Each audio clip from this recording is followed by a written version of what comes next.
नमस्कार मित्रांनो, स्वागत आहे तुमचं आपल्या या यूट्यूब चॅनलवर. तुम्ही जर या चॅनलवर नवीन असाल तर सबस्क्राईब करायला विसरू नका. आज आपण बघणार आहोत वर्ग 11वा विषय समाजशास्त्र यामधील प्रकरण पहिले समाजशास्त्राचा परिचय. या प्रकरणातील संपूर्ण स्वाध्यायाचा आज आपल्याला इथे अभ्यास करायचा आहे. तर यामध्ये पहिला प्रश्न आहे, दिलेल्या पर्यायापैकी योग्य पर्याय निवडून विधाने पूर्ण करा. यामध्ये पहिले विधान आहे, सोसियस या शब्दाचा अर्थ रिकामी जागा हा आहे. खाली पर्याय दिलेले आहेत. पहिला पर्याय आहे शास्त्र, दुसरा पर्याय आहे सहकारी आणि तिसरा पर्याय आहे सामाजिक. उत्तर आहे सहकारी. आता हे विधान आपल्याला पूर्ण वाक्यात लिहायचं आहे. सोसियस या शब्दाचा अर्थ सहकारी हा आहे. यामध्ये दुसरं विधान आहे, लॉगोस या शब्दाचा अर्थ रिकामी जागा हा आहे. पर्याय आहेत सहयोगी, दुसरा पर्याय आहे शास्त्र आणि तिसरा पर्याय आहे पद्धतीशास्त्र. तर याचं उत्तर आहे शास्त्र. तर पूर्ण वाक्यात आपल्याला विधान लिहायचं आहे, लॉगोस या शब्दाचा अर्थ शास्त्र हा आहे. यामध्ये तिसरं विधान आहे, रिकामी जागा यांना समाजशास्त्रांचे जनक मानले जाते.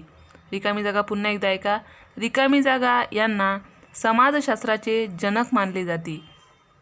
पर्याय आहेत डर्कहाइम, दुसरा आहे वेबर, तिसरा आहे कॉम्त.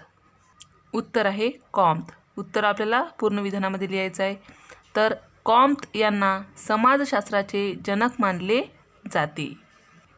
आता चौथं विधान आहे, समाजशास्त्रज्ञ जेव्हा दैनंदिन जीवनातील व्यावहारिक प्रश्न सोडवण्याचा प्रयत्न करतात तेव्हा त्याला रिकामी जागा म्हणतात.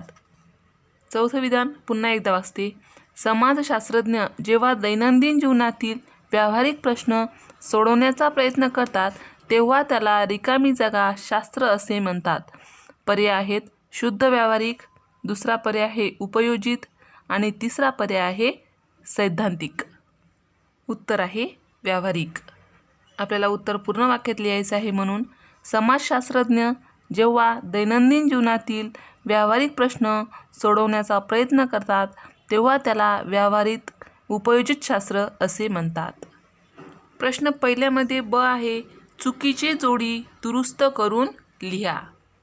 खाली अ गटात आणि ब गटात काही जोड्या लिहून दिलेल्या आहेत. त्यामध्ये चुकीची जोडी कोणती आहे ही आपल्याला ओळखायची आहे आणि ती दुरुस्ती करून उत्तरामध्ये लिहायचं आहे. पहिली जोडी आहे, जीवशास्त्राच्या मानवी सामाजिक जीवनातील भूमिकेचा अभ्यास. ब गटात आहे जैव समाजशास्त्र. जोडी पुन्हा एकदा ऐका, जीवशास्त्राच्या मानवी सामाजिक जीवनातील भूमिकेचा अभ्यास जैव समाजशास्त्र. ही जोडी बरोबर आहे. दुसरी जोडी आहे, अ गटात दिलेला आहे, सौंदर्यशास्त्र आणि कला जगताचा अभ्यास. ब गटात आहे कलेचे समाजशास्त्र. काय आहे, सौंदर्यशास्त्र आणि कला जगताचा अभ्यास. आणि ब गटात आहे कलेचे समाजशास्त्र. हे उत्तरसुद्धा किंवा ही जोडीसुद्धा बरोबर आहे. तिसरी जोडी आहे, अ गटात दिलेला आहे, समाजशास्त्र व बाजारनीतीतील सैद्धांतिक ज्ञान व ग्राहकांचे विविध प्रकार व त्यांच्या गरजांचे विश्लेषण. ब गटात आहे बाजार संशोधनाचे समाजशास्त्र. पुन्हा एकदा ऐका, अ गटात आहे समाजशास्त्र व बाजारनीतीतील सैद्धांतिक ज्ञान व ग्राहकांचे विविध प्रकार व त्यांच्या गरजांचे विश्लेषण. आणि ब गटात आहे बाजार संशोधनाचे समाजशास्त्र. ही जोडी बरोबर आहे. आता चौथी जोडी आहे, अ गटात आहे सामाजिक जीवनातील दृश्यांचा चित्रांचा अभ्यास. सामाजिक जीवनातील दृश्यांचा चित्रांचा अभ्यास. आणि ब गटात आहे डायस्पोरा अध्ययन. ब गटात आहे डायस्पोरा अध्ययन. ही जोडी चुकीची आहे. याची बरोबर जोडी आहे, अ गटात आहे सामाजिक जीवनातील दृश्यांचा चित्रांचा अभ्यास आणि ब गटात पाहिजे दृश्य माध्यमांचा अभ्यास करणारे समाजशास्त्र.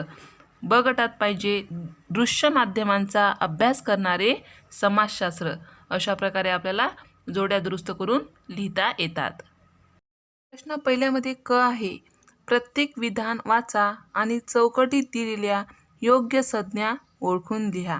खाली एक चौकट दिलेली आहे, त्यामध्ये काही संज्ञा दिलेल्या आहेत आणि खाली विधाने दिलेली आहेत.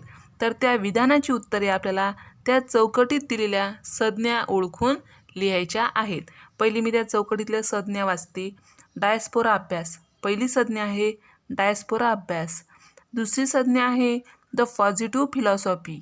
The positive philosophy. आणि तिसरी संज्ञा आहे सैद्धांतिक विज्ञान. काय आहे तिसरी संज्ञा? सैद्धांतिक विज्ञान. पहिलं विधान आहे कॉम्पटने समाजशास्त्र ही संज्ञा प्रथम या ग्रंथात वापरली. विधान आहे कॉम्पटने समाजशास्त्र ही संज्ञा प्रथम या ग्रंथात वापरली. आणि उत्तर आहे द पॉझिटिव्ह फिलॉसॉफी. हे उत्तर आपल्याला वरील चौकटीतील संज्ञेतून लिहायचं आहे. दुसरं विधान आहे समाजशास्त्रीय सिद्धांताचा विकास करणे हे समाजशास्त्रात महत्त्वाचे असते. समाजशास्त्रीय सिद्धांताचा विकास करणे हे समाजशास्त्रात महत्त्वाचे असते. उत्तर आहे सैद्धांतिक विज्ञान. उत्तर काय आहे? सैद्धांतिक विज्ञान. आता प्रश्न पहिल्यामध्ये ड आहे. अधोरेखित शब्दांच्या जागी अचूक शब्द लिहून विधाने पूर्ण करा. यामध्ये पहिलं विधान आहे जेव्हा समाजशास्त्रीय संशोधन हे फक्त संशोधनाच्या हेतूने केले जाते तेव्हा त्याला व्यावहारिक शास्त्र म्हणतात. यामध्ये व्यावहारिक शास्त्र हा शब्द अधोरेखित केलेला आहे. व्यावहारिक शास्त्र याऐवजी आपल्याला तिथे योग्य शब्द लिहायचा आहे. तर योग्य शब्द आहे सैद्धांतिक शास्त्र. आणि सैद्धांतिक शास्त्र हा शब्द लिहून आपल्याला वाक्य पुन्हा लिहायचं आहे. तर उत्तर जेव्हा समाजशास्त्रीय संशोधन हे फक्त संशोधनाच्या हेतूने केले जाते तेव्हा त्याला सैद्धांतिक शास्त्र असे म्हणतात. यामध्ये दुसरं विधान आहे बलात्कार, द्वेष, गुन्हा आणि दहशतवाद ही सामाजिक संस्थेची उदाहरणे आहेत. काय आहे? बलात्कार, द्वेष, गुन्हा आणि दहशतवाद ही सामाजिक संस्थेची उदाहरणे आहेत. यामध्ये सामाजिक संस्थेची हे शब्द अधोरेखित केलेले आहेत. त्या ठिकाणी आहे सामाजिक समस्यांची. उत्तर आहे सामाजिक समस्यांची. तर आपल्याला पूर्ण विधानमध्ये उत्तर लिहायचं आहे ते पुढीलप्रमाणे. बलात्कार, द्वेष, गुन्हा आणि दहशतवाद ही सामाजिक समस्यांची उदाहरणे आहेत. प्रश्न दुसरा आहे मध्ये आहे दिलेल्या संकल्पनेचे योग्य उदाहरण लिहा व तुमच्या उत्तराचे समर्थन करा. यामध्ये पहिला प्रश्न आहे समाजशास्त्राचे अनुभवधिष्ठित स्वरूप. काय प्रश्न? समाजशास्त्राचे अनुभवधिष्ठित स्वरूप. उत्तर डायस्पोरा अध्ययन हे समाजशास्त्राचे अनुभवधिष्ठित स्वरूप आहे. तर याचे समर्थन आपल्याला लिहायचे आहे ते पुढीलप्रमाणे. या विषयात प्रामुख्याने स्थलांतर आणि त्यांचे मानवी जीवनावर होणारे परिणाम याचा अभ्यास करता येतो किंवा करण्यात येतो. स्थलांतर करणाऱ्या लोकांच्या जीवनात सांस्कृतिक बदल घडून येतात. स्थलांतर करणाऱ्या लोकांच्या जीवनात सांस्कृतिक बदल घडून येतात. उदाहरणार्थ इंग्लंडमध्ये स्थायिक झालेले भारतीय आपल्या संस्कृतीची जोपासना करण्याचा प्रयत्न करतात, परंतु त्यांच्या संस्कृतीत पाश्चात्य संस्कृतीचा परिणाम होत असतो. तसेच साहित्यिक, सामाजिक, लोकसंख्याविषयक, मानववंशशास्त्रविषयक, राजकीय, आर्थिक आणि आंतरराष्ट्रीय संबंधाचा अनुभवधिष्ठित अभ्यास करण्यात येतो. अशा प्रकारे डायस्पोरा या समाजशास्त्रीय विषयाचे समर्थन आपल्याला लिहिता येते. यामध्ये दुसरा प्रश्न आहे विकास अध्ययन. उत्तर आहे विकास अध्ययन हे समाजशास्त्राचे व्यवसायाभिमुख स्वरूप आहे. विकास अध्ययन हे समाजशास्त्राचे व्यवसायाभिमुख स्वरूप आहे. याचे समर्थन खालीलप्रमाणे. उद्योगांचे सामाजिक उत्तरदायित्व हे तत्त्व आज सर्वत्र उद्योग समूहांनी स्वीकारले आहे. त्यांच्या सामाजिक कार्याच्या उपक्रमात प्रशिक्षित समाजसेवकांना सहभागी करून घेतले जाते. म्हणजे समाजकार्य करण्याची व्यावसायिक संधी त्यांना उपलब्ध होत असते. तसेच एक व्यावसायिक क्षेत्र म्हणून विकास अध्ययनाला खूप महत्त्व आणि वाव आहे. दुसरा मुद्दा आहे विकास कार्यक्रमाचे नियोजन आणि अंमलबजावणी हे उपक्रम सामाजिक कार्य करणाऱ्या व्यक्ती आणि स्वयंसेवी संस्था करतात. अशा प्रकारे आपल्याला विकास अध्ययन या समाजशास्त्रीय संकल्पनेचे समर्थन करता येते. प्रश्न दुसऱ्यामध्ये ब आहे, टिपा लिहा. टिपा लिहामध्ये पहिला प्रश्न आहे, समाजशास्त्राचे स्वरूप. काय आहे? समाजशास्त्राचे स्वरूप. उत्तर, समाजशास्त्र हे सामाजिक शास्त्र आहे. त्याचे स्वरूप पुढीलप्रमाणे: सैद्धांतिक शास्त्र. समाजशास्त्रीय सिद्धांताची निर्मिती अविरत चालू असते. त्यामुळे जुन्या सिद्धांताचे परीक्षण व नवीन सिद्धांताची मांडणी केली जाते. म्हणून समाजशास्त्र शुद्ध सैद्धांतिक शास्त्र आहे. समाजशास्त्राचे स्वरूपमध्ये दुसरा मुद्दा आहे, उपयोजित शास्त्र. समाजशास्त्रांच्या विविध शाखा ह्या ज्ञानाच्या उपयोजनावर आधारलेल्या आहेत. उपयोजित ज्ञान हे समाजासाठी उपयुक्त असते. या अर्थाने समाजशास्त्र एक उपयोजित शास्त्र आहे. अनुभवधिष्ठित विज्ञान. तिसरा मुद्दा आहे, अनुभवधिष्ठित विज्ञान. समाजशास्त्रातील नियम हे अनुभवधिष्ठित असतात. समाजशास्त्रामध्ये सामाजिक तथ्यांचा अभ्यास आणि विश्लेषण शास्त्रीय पद्धतीने करण्यात येते. जसे की निरीक्षण, प्रयोग, परीक्षण, वैज्ञानिक प्रक्रिया यांच्या माध्यमातून समाजशास्त्रातील अनुभवधिष्ठित नियम तयार करून नंतर ते मांडले जातात. समाजशास्त्राचे स्वरूपमध्ये चौथा मुद्दा आहे, समाजशास्त्राचे समग्र विज्ञान या नावाने सुद्धा जाणले जाते. समाजशास्त्राला समग्र विज्ञान या नावाने सुद्धा जाणले जाते, कारण समाजशास्त्रात संपूर्ण समाजाचा आणि सामाजिक जीवनाचा सर्व पैलूंचा अभ्यास करण्यात येतो. अशा प्रकारे समाजशास्त्राविषयी आपल्याला सविस्तररित्या लिहिता येते. टिपा लिहामध्ये दुसरा प्रश्न आहे, समाजशास्त्रातील नवीन अभ्यासक्षेत्रे. समाजशास्त्रातील नवीन अभ्यासक्षेत्रे. उत्तर, समाजशास्त्रातील नवीन अभ्यासक्षेत्रे पुढीलप्रमाणे: कलेचे समाजशास्त्र. पहिला मुद्दा आहे, कलेचे समाजशास्त्र. समाजशास्त्र या शाखेत कलेचा सामाजिक संदर्भ समजून घेण्याचा प्रयत्न करण्यात येतो. दुसरा मुद्दा आहे, डायस्पोरा अध्ययन. स्थलांतर व त्यांचे मानवी जीवनावरील परिणामांचा अभ्यास डायस्पोरा या नवीन अभ्यासक्षेत्रात केला जातो. जैव समाजशास्त्र. जैव समाजशास्त्र. समाजशास्त्रामध्ये विविध तंत्रांचा, पद्धतींचा आणि निष्कर्षांचा वापर करून जीवशास्त्राचा मानवाच्या सामाजिक जीवनातील भूमिकेचा अभ्यास करण्यात येतो. उदाहरणार्थ, सुधारित बियाणे आणि त्यामुळे शेतीच्या उत्पादनात होणारी वाढ. आता आहे विपणन बाजार संशोधनाचे समाजशास्त्र. ही समाजशास्त्राची व्यावहारिक शाखा असून त्यात समाजशास्त्रीय पद्धत वापरून बाजारनीती, ग्राहकांचे ज्ञान व गरजा यांचे विश्लेषण केले जाते. नंतर आहे दृश्य माध्यमांचा अभ्यास करणारे शास्त्र. दृश्य माध्यमांचा अभ्यास करणारे शास्त्र. ही शाखा सामाजिक जीवनातील सर्व दृश्य चित्रांचा वापर करून सामाजिक तथ्ये आणि त्याद्वारा सामाजिक जीवनाचा अर्थ स्पष्ट करते. अशा प्रकारे समाजशास्त्रातील नवीन अभ्यासक्षेत्रे स्पष्ट करता येतात. टिपा लिहामध्ये तिसरा प्रश्न आहे, प्रबोधन काळ. प्रबोधन काळ ही संकल्पना प्रथम युरोपात उदयास आली आणि 15व्या शतकात या संकल्पनेचा उदय झाला. याच कालखंडात बुद्धिप्रामाण्यवादाच्या आधारे धार्मिक आणि पारंपरिक विचारांना आव्हान दिले जाते.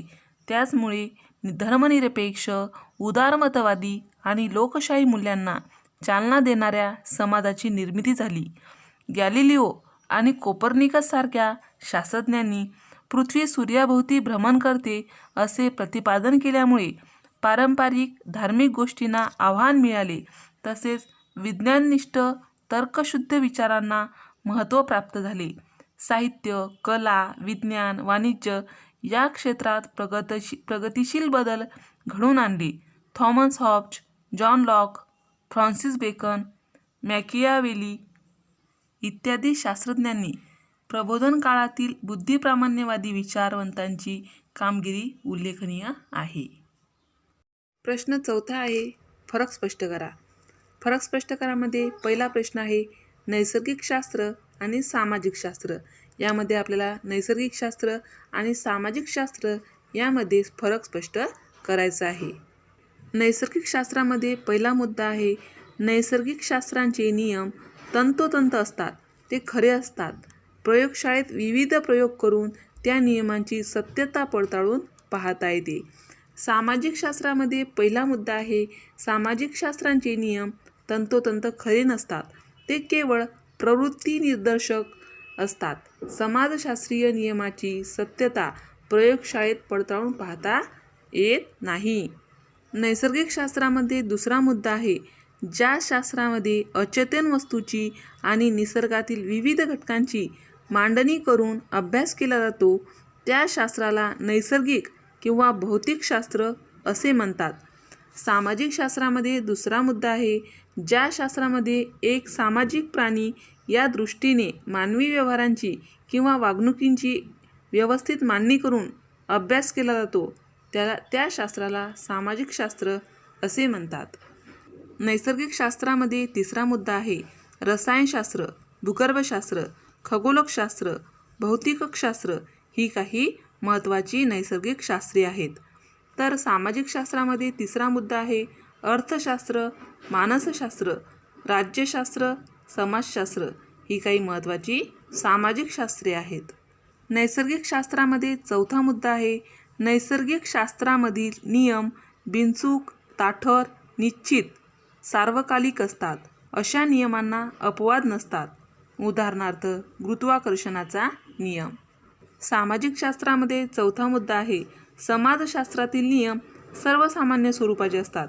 हे नियम फक्त गृहीतावर आधारित असतात. अशा नियमांना अपवादसुद्धा असतात. उदाहरणार्थ वस्तूंचा मागणीचा नियम, जसे की एखाद्या वस्तूची मागणी कधी खूप वाढते तर कधी खूप कमीही होऊ शकते. अशा प्रकारे आपल्याला नैसर्गिक शास्त्र व सामाजिक शास्त्र यामधील फरक स्पष्ट करता येतो. फरक स्पष्ट करामध्ये दुसरा प्रश्न आहे, सैद्धांतिक शास्त्र आणि उपयोजित शास्त्र. यामध्ये आपल्याला सैद्धांतिक शास्त्र आणि उपयोजित शास्त्र याचा फरक स्पष्ट करायचा आहे. सैद्धांतिक शास्त्रामध्ये पहिला प्रश्न आहे, सुरुवातीच्या काळात म्हणजे 19व्या शतकाच्या अखेरपर्यंत समाजशास्त्र हे एक शुद्ध सैद्धांतिक शास्त्र म्हणून ओळखले जात होते. तर उपयोजित शास्त्रामध्ये पहिला मुद्दा आहे, पहिल्या महायुद्धानंतरच्या कालखंडात समाजशास्त्र केवळ सैद्धांतिक शास्त्र राहिले नाही. समाजशास्त्राच्या नवीन शाखा या सामाजिक ज्ञानाच्या उपयोजनावर आधारित आहेत. सैद्धांतिक शास्त्रामध्ये दुसरा मुद्दा आहे, सैद्धांतिक शास्त्रात केवळ तात्विक किंवा सैद्धांतिक बाबींचा अभ्यास करण्यात येतो. तर उपयोजित शास्त्रामध्ये दुसरा मुद्दा आहे, मानवी जीवनातील व्यावहारिक समस्यांचे निराकरण करण्यासाठी ज्ञानाचा उपयोग उपयोजित शास्त्रात करण्यात येतो. सैद्धांतिक शास्त्रामध्ये तिसरा मुद्दा आहे, जुन्या सिद्धांताचे परीक्षण करणे आणि नवीन सिद्धांताची मांडणी करणे हे उपक्रम सैद्धांतिक शास्त्रात हाती घेतले जातात. उपयोजित शास्त्रामध्ये तिसरा मुद्दा आहे, नव्याने निर्माण होणाऱ्या समस्यांचे निराकरण करण्यासाठी उपलब्ध असलेल्या ज्ञानाचा उपयोग करणे आणि नवीन संशोधन करणे हे उपक्रम उपयोजित शास्त्रामध्ये हाती घेतले जातात. सैद्धांतिक शास्त्रामध्ये चौथा मुद्दा आहे, सैद्धांतिक समाजशास्त्रात समाजजीवन, त्याचे नैतिक अधिष्ठान, आदर्श, समाजरचना इत्यादी तात्विक बाबींचा अभ्यास केला जातो. तर उपयोजित शास्त्रामध्ये चौथा मुद्दा आहे, उपयोजित समाजशास्त्रात समस्याग्रस्त बालके, बालकामगार, घटस्फोटित स्त्रिया इत्यादी व्यावहारिक समस्यांचे निराकरण करण्यासाठी समाजशास्त्र संशोधन करते. अशा प्रकारे आपल्याला सैद्धांतिक शास्त्र आणि उपयोजित शास्त्र यामध्ये फरक स्पष्ट करता येतो. प्रश्न चौथा आहे, पुढील संकल्पना उदाहरणासह स्पष्ट करा. यामध्ये पहिली संकल्पना दिलेली आहे, डायस्पोरा. काय आहे डायस्पोरा? तर उत्तर, ग्रीक भाषेत डायस्पोरा म्हणजे विखुरले जाणे. आज ही संज्ञा अशा व्यक्तिगटासाठी वापरली जाते की ज्यांच्या मूळ स्थानापासून अलग राहूनही मूळ जागेवर त्यांची नाळते तुटू देत नाहीत. NRI म्हणजे नॉन रेसिडेंट इंडियन, म्हणजेच अनिवासी भारतीय व्यवसायाच्या निमित्ताने आज जगभर विखुरले गेले आहेत. पण त्यांना आपल्या मातृभूमीचा विसर पडला नाही. ते घरातील वडीलधाऱ्या व्यक्तींना नियमित पैसे पाठवतात. वर्ल्ड कप क्रिकेटच्या निमित्ताने इंग्लंडमध्ये स्थायिक झालेले भारतीय क्रिकेट सामन्यात भारतीय संघाला प्रोत्साहन देण्याकरिता मोठ्या संख्येने उपस्थित असतात. लंडनमध्ये महाराष्ट्रीय मंडळात हे अनिवासी मराठी भाषिक वेळोवेळी एकत्र येऊन अतिशय आनंदाने उत्साहाने भारतीय सण साजरे करतात. अशा प्रकारे आपल्याला डायस्पोरा ही संकल्पना उदाहरणासहित स्पष्ट करता येते. दुसरी संकल्पना आहे जैव समाजशास्त्र. काय आहे? जैव समाजशास्त्र. उत्तर, जैव समाजशास्त्र या शाखेतील संशोधक समाजशास्त्रातील विविध तंत्रे व पद्धतींचा वापर करतात. जैव समाजशास्त्र ही नव्याने निर्माण झालेली समाजशास्त्रातील आंतरविद्या शाखा आहे. विविध संशोधनाच्या निष्कर्षांचा उपयोग करून जीवशास्त्राची मानवी सामाजिक जीवनातील काय भूमिका आहे त्याचा अभ्यास करतात. उदाहरणार्थ, मत्स्य व्यवसाय व मत्स्य व्यावसायिकांच्या समस्यांचे अध्ययन, संशोधन करण्यात येते.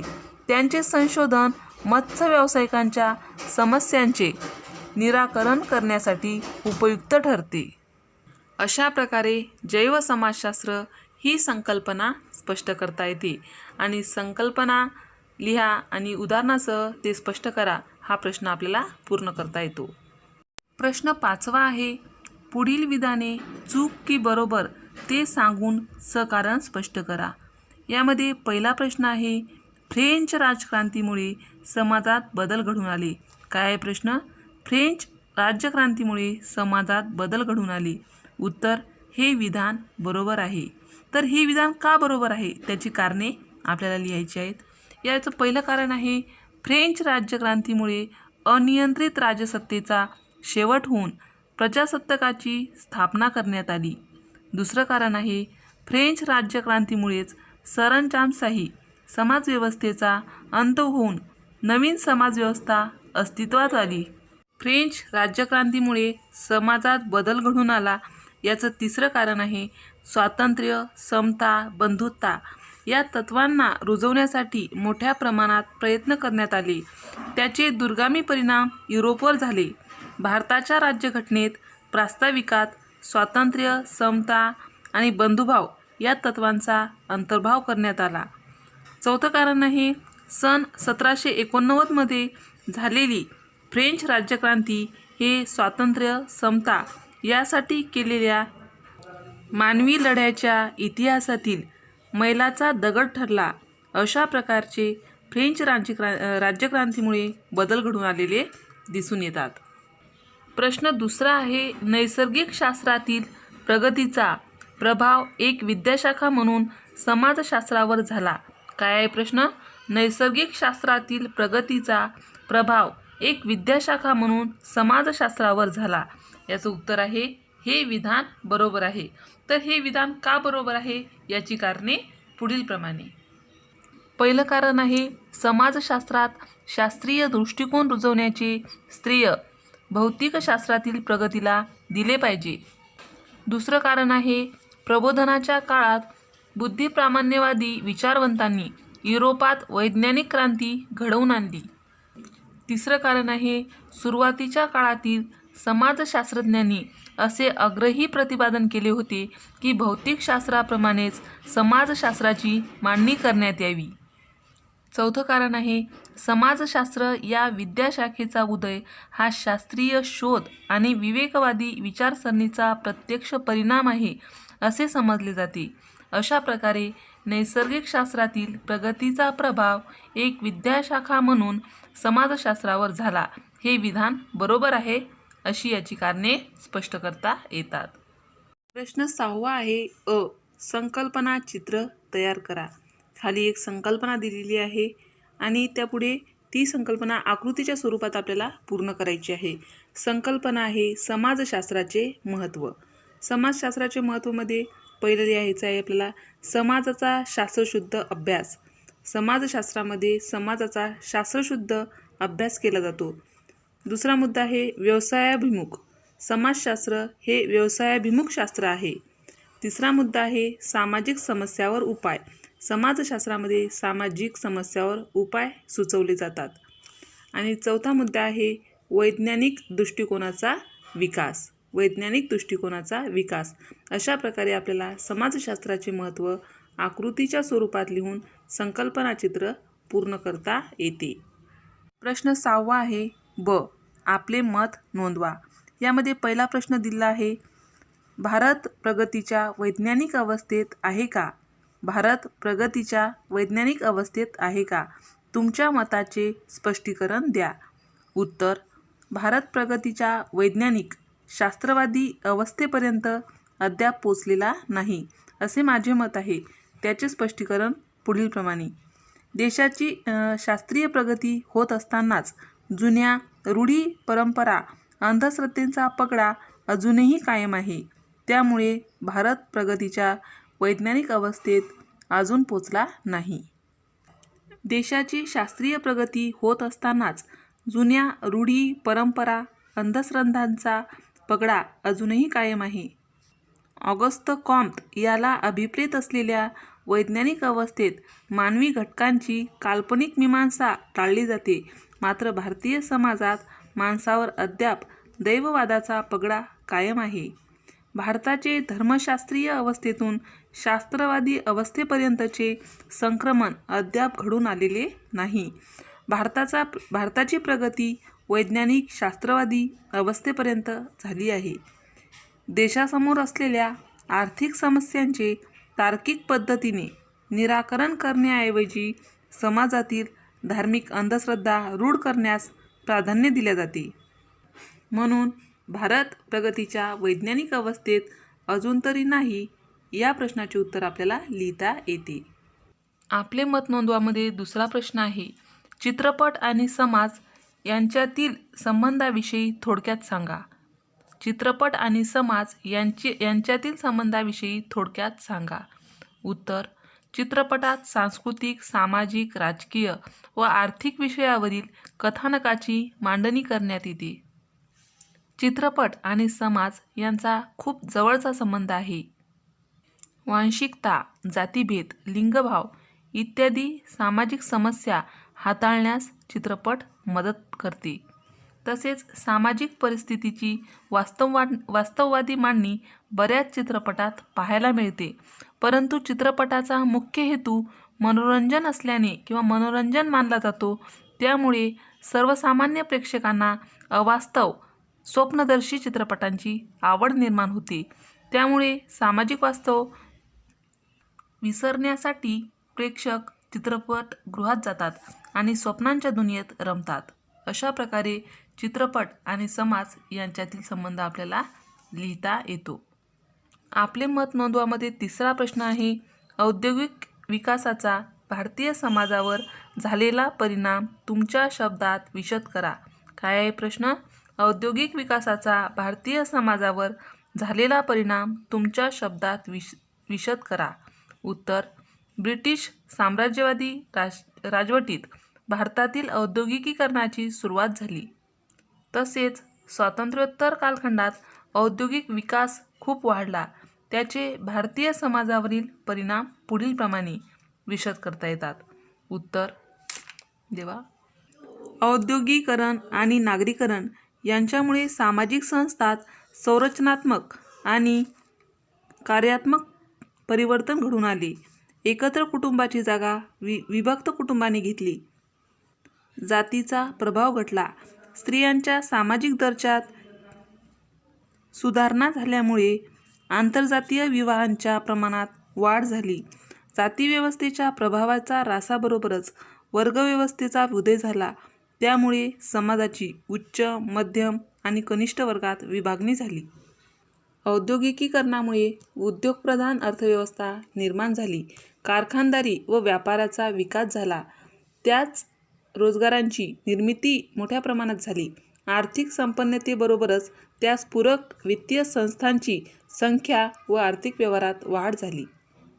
औद्योगिकीकरणाने भारतातील नागरीकरणास चालना दिली. शहरे व्यापार, उद्योग, शिक्षण उपलब्ध करून देणारी केंद्रे बनली. शहरात रोजगार उपलब्ध होत असल्यामुळे खेड्यातील लोकांचे स्थलांतर हे शहरामध्ये झाले. टाटा नगरसारखी नवीन शहरे अस्तित्वात आली.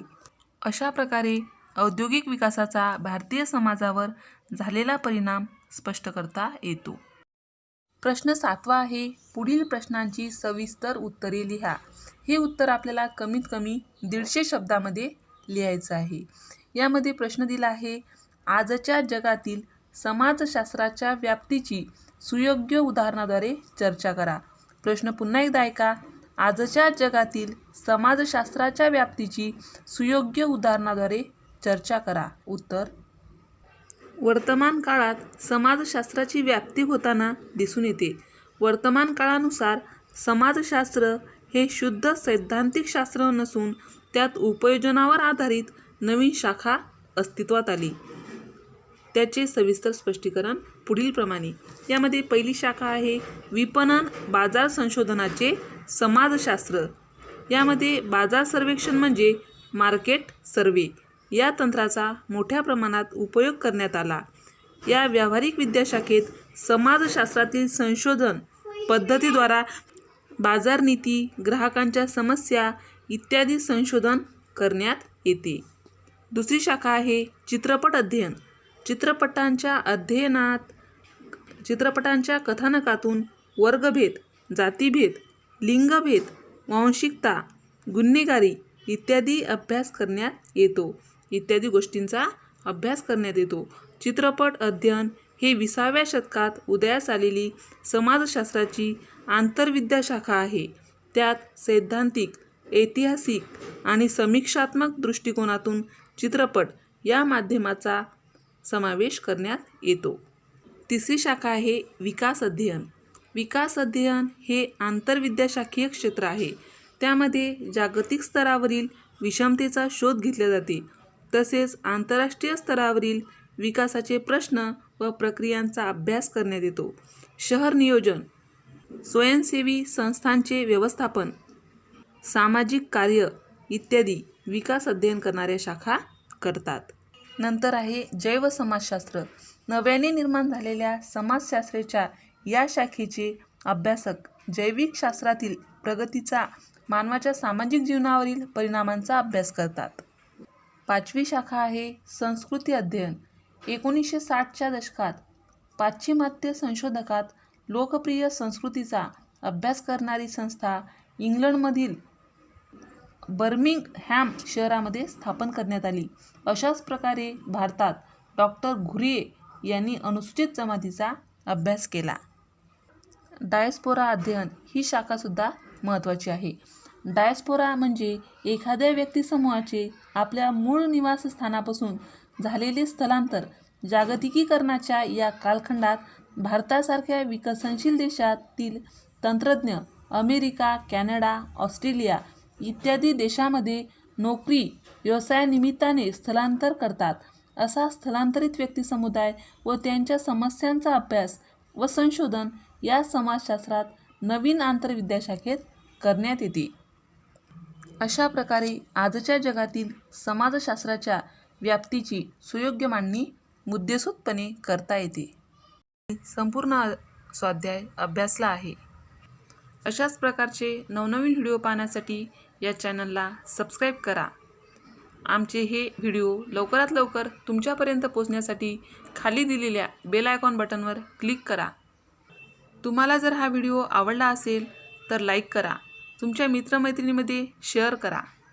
काही समस्या असतील, काही अडचणी असतील, शिवाय काही सूचनाही असतील तर कमेंट करायला विसरू नका. हा व्हिडिओ शेवटपर्यंत पाहिल्याबद्दल धन्यवाद.